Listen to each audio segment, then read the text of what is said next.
Yo, do you remember when Samsung spent an entire 3 minutes straight in the keynote just talking about the matte black color? I get it.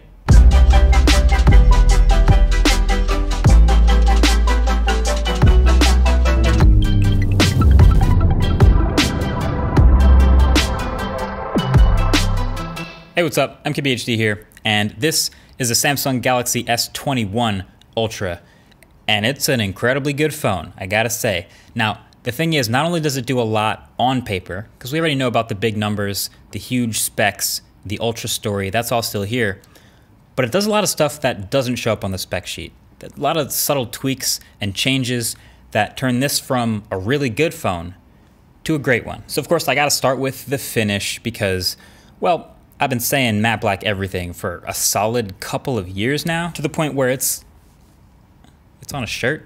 My car, probably my most precious possession, is wrapped in matte black, and its name is Phantom. So I guess you could say this Phantom Black Galaxy S21 Ultra, the matte finish, kinda speaks to me.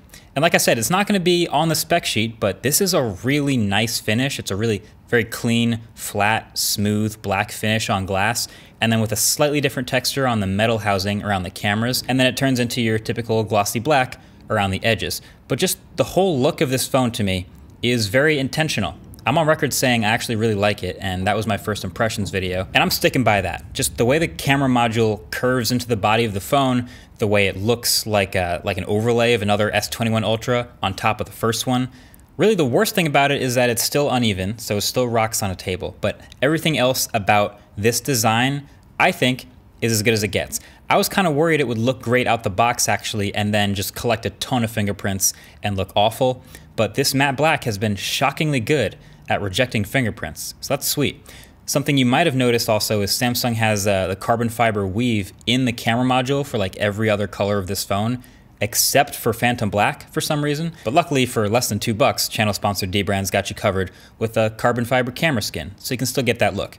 Easy. So okay, now that I'm done raving about the design, the Galaxy S21 Ultra, as a sequel to the S20 Ultra, is actually largely the same phone. It's got a lot of the same big numbers, the Ultra stuff is still here, but there's a lot of small intangibles, a lot of small adjustments that they've made that I really like, probably more than you think. And then like, I don't know how to say this without sounding kind of full of it, but I feel like this phone was designed by, or maybe at least worked on by people who have watched MKBHD videos.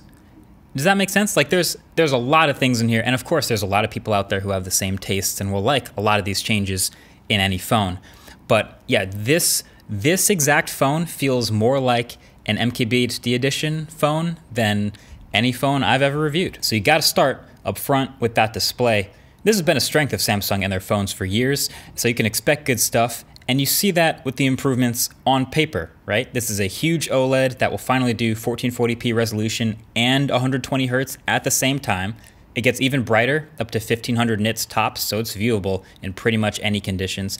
And the new LTPO panel tech makes it actively vary its refresh rate between 10 Hz and 120 Hz to save battery, but from my experience has stayed very responsive. I've never noticed a dip in frame rate in everyday use, so it's managing it really well, which is a success. But even with all that stuff that's on the spec sheet, there's also all the stuff that's not on paper, like the fact that they keep flattening the display even more than last year. This one doesn't spill over the edges kind of at all anymore. I obviously like that. It's also a little bit smaller in the body of this phone. It's still a big phone, don't get me wrong, but it's not like stupid big. Like here it is compared to iPhone 12 Pro Max, another pretty big phone, but it's actually a smaller footprint here, and next to the OnePlus 8 Pro. It's still huge, but doesn't seem so overbearingly massive, right? It's actually smaller than the Galaxy S20 Ultra, going from a 6.9-inch to a 6.8-inch display. And also the fingerprint sensor is new. I guess that would be on paper too, but they've switched to a newer generation Qualcomm under-display fingerprint reader, and that reader is noticeably bigger. It's 1.77 times the size of last year.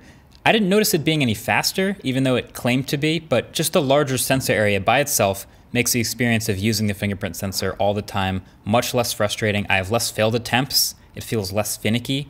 And maybe someday the whole bottom of the phone will be a fingerprint sensor, but until then, in this world of wearing masks, the improved fingerprint reader is welcome. So also on paper, Snapdragon 888 inside, 12 or 16 gigs of RAM, depending on which spec you get, fast UFS 3.1 storage, not expandable, which is technically a downgrade from last year, but it's something I haven't personally used in a long time. Then high refresh rate display and a 5,000 milliamp hour battery. So this phone is clearly a flagship performer on paper, but off paper, there are a lot of improvements to One UI 3 on this phone that do probably make a more meaningful difference to the user experience versus just the bleeding edge specs. Now, I've said before, I'm not the biggest fan of Samsung's software and their UI. Honestly, I've preferred close to stock. Maybe Oxygen OS is my favorite non-stock option, but you can't sleep on Samsung software. The whole reason they do what they do is to offer as many features as possible, and they are still at it. There are tons of features packed into these phones that have a lot of potential for customization and just letting you tailor it to behave the way you want. You never have to dive in and use any or all of the features because there's a lot, but they'll be waiting for you if you have the time to mess with them. I think the stuff you'll first notice with S21 Ultra is the new volume control here, those sliders, just a little cleaner looking in One UI 3. The new notification grouping on top of Android, just an overall cleaner aesthetic and organization to things like that, the stock apps, and the improved dark mode that I highly recommend. Looks great on this OLED display and can actually net you a little bit of extra battery life. But also, the Google Discover page to the side of the home screen in Samsung's launcher? What?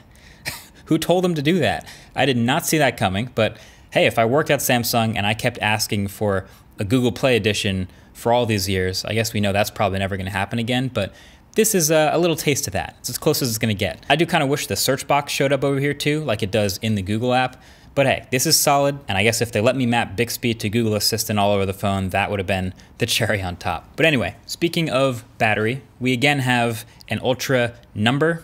It's 5,000 milliamp hours, and that looks great on paper, right? In practice, I've had a very good battery experience. Now, the thing to note, which is an ongoing conversation, is the Qualcomm Snapdragon chip experience versus, in other regions, there's an Exynos version. So this year with this phone, it would be Snapdragon 888 versus the Exynos 2100. Now, the initial testing results show pretty promising. Basically, for those who haven't known or haven't been filled in, usually the Exynos version is much worse with battery life and performance in those regions. Initial testing is pretty promising for the Exynos 2100. I'm going to leave that actual conclusion getting to people who can get their hands on both phones. But for now, with my experience on the Qualcomm phone, very good battery life. On one day, I got 4 hours of screen on time and ended around 50%. The next day, I had around 5 hours, had a little less at the end of the day. I never once killed it in a single day. It's pretty clear that the combination of the 888 chip and the LTPO display tech are working well here. I'd say it has what I'd call a worry-free battery. Don't even really have to think about it too much.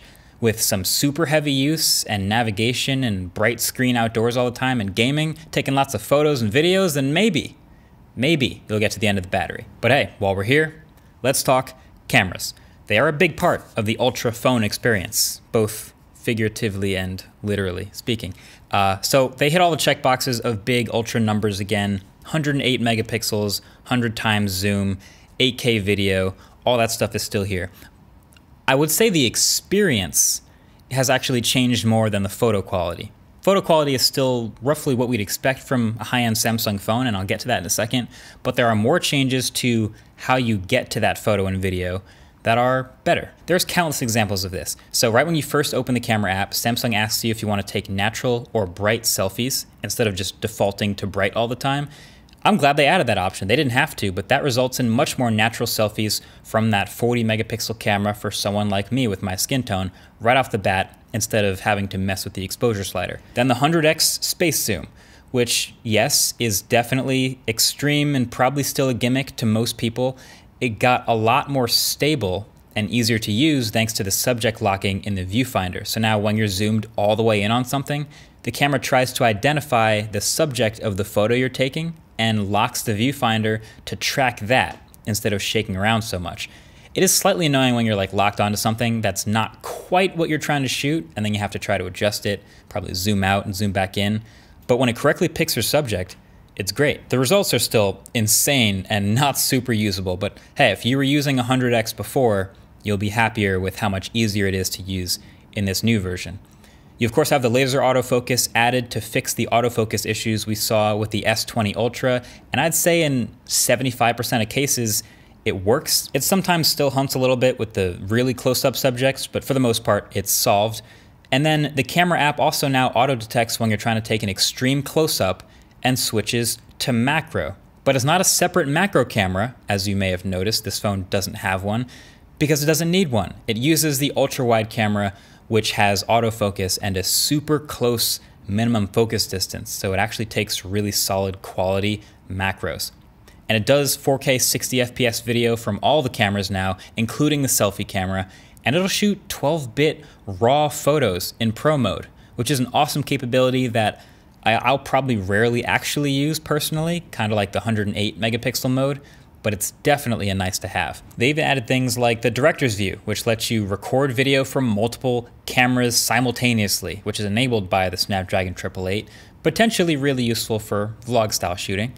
And the use of two telephoto cameras, a 3x and a 10x, seemed peculiar at first, but I've found it actually makes a lot of sense. So like, I could live without the 10x, and most people also could, and the S21s don't have it, and that's fine. But Samsung's committed to offering that quality super far zoom on this phone. So if they did the 10x by itself and not the 3x, well then everything from 1x to 10x would be digital zoom on the main sensor, and that's not ideal. So if they only did the 3x and not the 10x, well then everything from 3x in that super far range wouldn't be quite up to the Ultra standard. So they have a 3x and a 10x, and so now everything from 1 to 3x is zoom on the primary camera. Everything from 3x to 10x is either on the primary or the second camera, just depending on what the lighting situation is. And then everything from 10x and beyond is of course on that little periscope camera, and that's delivering some of the best 10x to 30x zoom photos that I'm seeing on any smartphone. So that's accomplishing what Samsung set out to do. Now, is it perfect? No. No camera's perfect. It still misses shots. It still does 8K at only 24 FPS, the wrong frame rate. And most notably, it definitely still fringes on the edges with close-up subjects, absolutely. But overall, they've controlled it a lot more with color and HDR and focus. And so overall, the look is what you'd expect, just easier to get. So at the end of the day, when you go down the list with the S21 Ultra, they did it. Like this is the phone that would have come out the lab if you handed me an S20 Ultra and said, all right, go ahead and make any improvements you want. This is what I would have made. I would have updated the design. I would have flattened out the display. I would have added a little Google flair to the software, the improved camera experience, and I would have spent way too much time on a matte black finish and named it Phantom Black. It's kind of the best they've ever done. Oh, and one more thing. You might have seen some shots throughout the video of the limited edition icons drop that I did with dbrand a few weeks ago. I've also noticed a lot of you guys on Twitter who missed out on that limited edition drop. So I've been working with dbrand on this for a while behind the scenes, and now, you guessed it, Icons is back, and it's not just limited this time, it's back permanently. So for all 150 plus devices in their category, Icons will live on forever in red and black and triple black. But then also this is more than just a re-release because we're adding a few things. We're adding that red and black mask you saw, red code mask, and we're also adding a new limited edition colorway called Silicon. So it's the matte black finish with a matte metallic paint for all the icons. Looks pretty hot if you ask me. Now if you're somehow watching this in the future sometime where Silicon is over, that limited drop happened and you missed the train, so sorry, but there's also some more limited edition colorways planned in the future. So definitely let me know in the comments what other sort of colorways you want to see for icons. Either way, that's been it. Galaxy S21 Ultra, very impressive phone. Very close to what an MKBHD edition might look like. What do you think of this phone? And also, what do you want to see in the S21 review, as that will now be in the works? Either way, that's been it. Thanks for watching. Catch you guys in the next one. Peace.